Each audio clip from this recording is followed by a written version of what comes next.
Bismillahirrahmanirrahim. Assalamualaikum warahmatullahi wabarakatuh. Dalam kesempatan kali ini, saya akan memaparkan perencanaan bisnis saya, yang mana bisnis saya bergerak dalam bidang kuliner. Nama perusahaan saya Kentang Crispy Mozzarella, dengan saya sendiri founder, Cicilia Maharani. Dalam 10 menit ke depan, saya akan memaparkan bagaimana bisnis saya akan berjalan ke depannya, dan juga apa itu yang dinamakan kentang crispy mozzarella. Kentang crispy mozzarella. Bisnis saya bergerak dalam bidang kuliner, yang mana cemilan sehat masa kini bisa juga dipakai untuk program diet.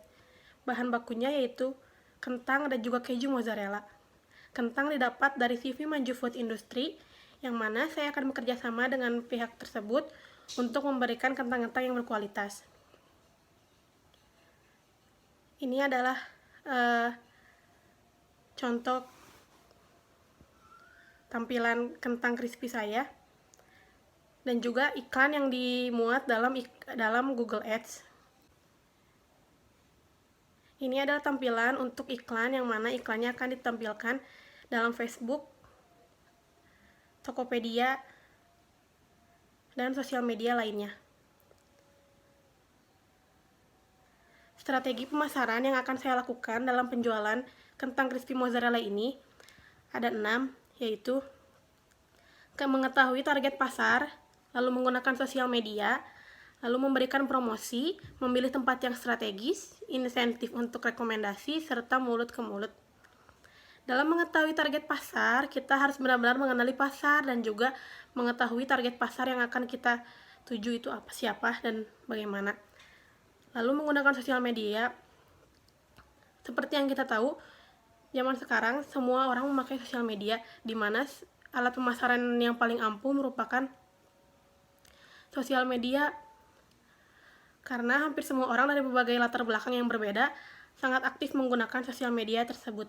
Lalu memberikan promosi untuk menjaring konsumen-konsumen yang memang lebih menyukai promosi di awal bisnis berlangsung.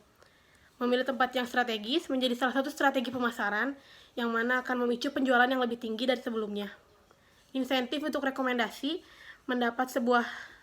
Untuk mendapat sebuah rekomendasi testimoni, kita harus memberikan insentif terlebih dahulu kepada seseorang ataupun teman terdekat, kerabat. Mulut ke mulut.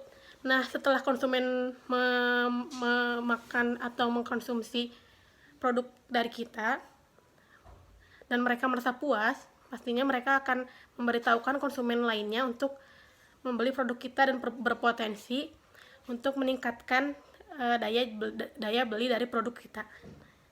Analisis kompetisi di sini yaitu sumber daya manusia yang perusahaan kami miliki, diantaranya tersedianya jenis produk baru dan olahan kentang yang serupa, lalu menambah relasi baru dengan beberapa perusahaan yang bergerak di bidang makanan dan minuman, bertambahnya tenaga ahli di bidang multimedia untuk menampilkan kemasan agar produk lebih terlihat baik dari produk kami, serta mengiklankan dengan lebih. Selanjutnya, rencana pengembangan usaha. Rencana pengembangan usaha dalam bidang kami yaitu menambah relasi, yang mana menambah relasi kita harus mempunyai partner kerjasama untuk memajukan bisnis kita saat ini. Yang kedua, menambah cabang bisnis, di mana kita pun pasti tidak akan puas dalam satu tempat saja. Kita harus menambah lagi cabang-cabang di sekitar tempat bisnis kita. Yang ketiga, menambah tenaga ahli, baik itu tenaga ahli IT maupun akunting. Lalu manajemen keuangan yang lebih baik agar tidak ada kesalahpahaman dalam berbisnis. Lalu value proposition. Kita harus tahu konsumen butuhnya apa, konsumen lebih suka apa, konsumen lebih menginginkan cemilan yang seperti apa. Memang identiknya konsumen-konsumen saat ini lebih menyukai cemilan yang memang berpenampilan menarik serta rasanya yang tentu enak. Nah, kentang crispy mozzarella ini bisa sebagai salah satu cemilan murah, enak, dan bergizi dan cocok untuk program diet pula. Lalu tampilan kemasan iklan harus lebih baik dan lebih menarik untuk anak muda atau remaja. Karena semakin minat karena mereka akan semakin minat untuk membeli produk kentang crispy mozzarella ini. Selanjutnya, cost struktur. Cost struktur yaitu yang pertama ada perawatan dan keamanan. Perawatan dan keamanan dalam bisnis yaitu untuk merawat mesin-mesin, peralatan-peralatan, serta perlengkapan-perlengkapan dalam perusahaan. Yang kedua adalah pembuatan awal aplikasi, karena kita akan membuat aplikasi secara online untuk menambah daya beli dalam pembelian produk kentang crispy mozzarella ini. Lalu pemuatan iklan, karena memang basic pemuatan iklan lebih banyak dalam Google Ads, Facebook Ads, dan lain sebagainya. Kita akan memulai dari sosial media terlebih dahulu, lalu ke e-commerce, gaji pegawai, dan biaya marketing. Dan yang terakhir aplikasi, untuk mengolah aplikasi yang lebih baik, serta kita membutuhkan IT yang lebih dapat mengatur dan mengelola aplikasi tersebut dengan baik. Lalu terdapat analisis dampak dan risiko usaha. Dampaknya terhadap masyarakat sekitar, dampak terhadap lingkungan, serta antisipasinya. Dampak terhadap masyarakat sekitar yaitu masyarakat seperti ingin menambah inovasi baru dalam produk serupa maupun produk-produk jenis makanan lainnya. Dampak terhadap lingkungannya yaitu kentang menjadi olahan yang dapat dicemil dalam keadaan senggang serta dalam berkumpul bersama keluarga. Analisis risiko usaha. Dalam setiap usaha, pastinya kita perlu mengetahui dan memahami akan risiko bisnis.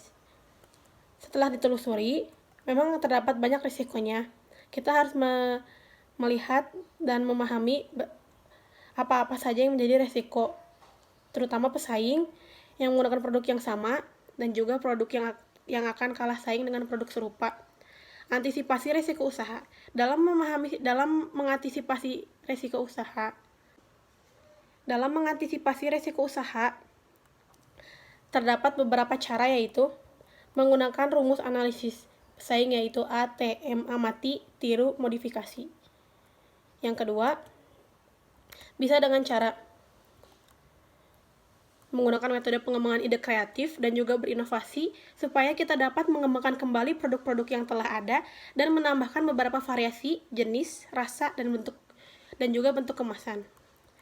Seiring berjalannya perkembangan zaman,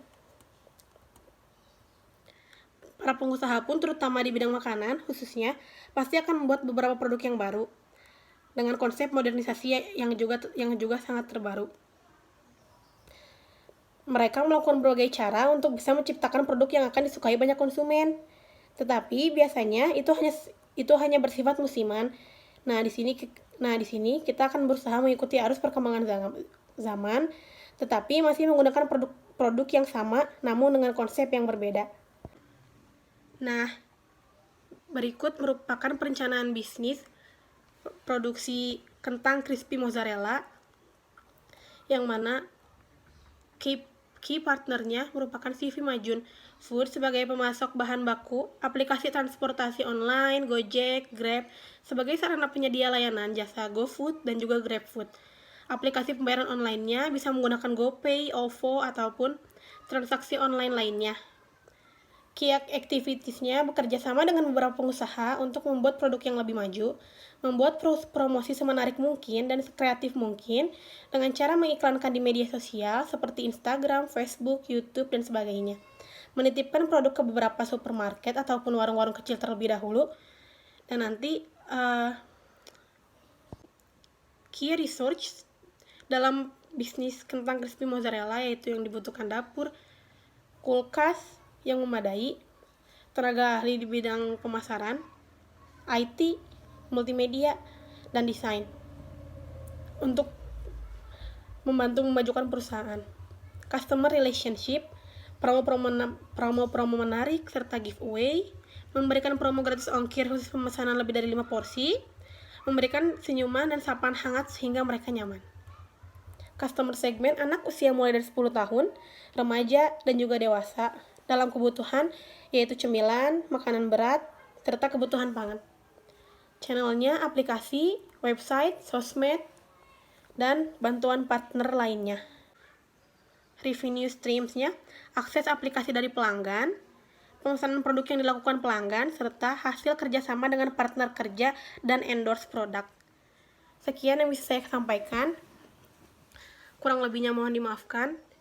Wassalamualaikum warahmatullahi wabarakatuh.